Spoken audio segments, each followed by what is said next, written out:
Hypoca est une société active dans l'emballage plastique flexi principalement et semi-rigide depuis cette année, principalement dans le domaine agroalimentaire et pharmaceutique. Donc, comment est-ce qu'on travaille ici? On développe des nouveaux produits, ensuite on crée le cahier des charges que nous développons avec nos partenaires industriels qui eux produisent les produits. Ensuite la marchandise revient vers chez nous, on la contrôle, on la stocke pour nos clients et on livre sur appel en fonction des besoins de nos clients. Il y a différents freins aujourd'hui. Tout d'abord les freins, je dirais plutôt législatifs. Aujourd'hui, il y a des lois qui sont prises par des personnes au niveau gouvernemental qui ne connaissent pas particulièrement bien notre domaine d'activité et donc qui prennent en général des décisions qui n'en vont pas spécialement dans le bon sens au niveau de la plasturgie. Donc ça, c'est un frein qu'on a aujourd'hui. Tout le monde le sait, aujourd'hui, le plastique a mauvaise presse. On a beaucoup de clients aujourd'hui qui nous demandent d'avoir des emballages avec une couche externe de papier parce que le papier est vu comme un emballage qui est, en tout cas une matière qui est très écologique, mais souvent les produits que nous emballons au niveau par exemple agroalimentaire ont besoin d'une barrière importante pour la durée de vie du produit et donc derrière la couche du papier on vient contrecoller une couche de plastique et en fait c'est le mix des deux qui n'est pas du tout recyclable. Pour que l'emballage plastique soit recyclable, il ne faut qu'il soit composé que d'une seule matière de plastique et donc avec une seule matière on doit réussir à faire un même produit et donc il y a 2-3 ans ces mêmes emballages étaient faits de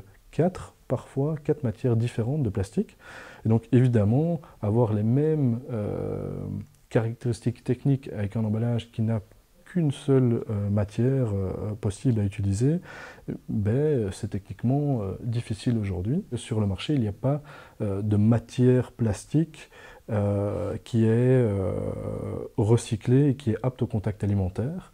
Alors très certainement que dans 2, 3, 4, 5 ans, ce sera possible, mais aujourd'hui, ce n'est pas possible. Le seul exemple où c'est possible, c'est les bouteilles de PET, parce que le gisement de matière était tellement important que c'était économiquement viable d'avoir une filière pour traiter cette matière. Mais donc on avance de plus en plus et on développe des nouvelles matières aujourd'hui, des nouveaux composants qui sont de plus en plus recyclables. On travaille de plus en plus aussi sur les autres aspects que rien que la matière plastique, à savoir les encres, les cols, tous les additifs que nous mettons dans l'emballage. Et donc tout ça pour, de nouveau, améliorer la qualité écologique, je dirais, de notre emballage plastique. Pour contrer, je dirais, un petit peu ces freins, c'est d'une part, mais on fait de plus en plus partie des différentes organisations qui défendent notre secteur d'activité. Et alors on essaie de plus en plus de communiquer sur les réseaux sociaux, de participer à des events pour justement véhiculer les vraies bonnes idées de notre secteur d'activité. À court terme, notre principal objectif, c'est de développer toute notre gamme de produits en matière recyclable, ou en tout cas théoriquement recyclable. Il y a encore des matières qui aujourd'hui ne sont pas totalement recyclées, donc elles sont collectées. Je dirais qu'aujourd'hui on peut proposer 85% de notre gamme de produits en monomatière recyclable.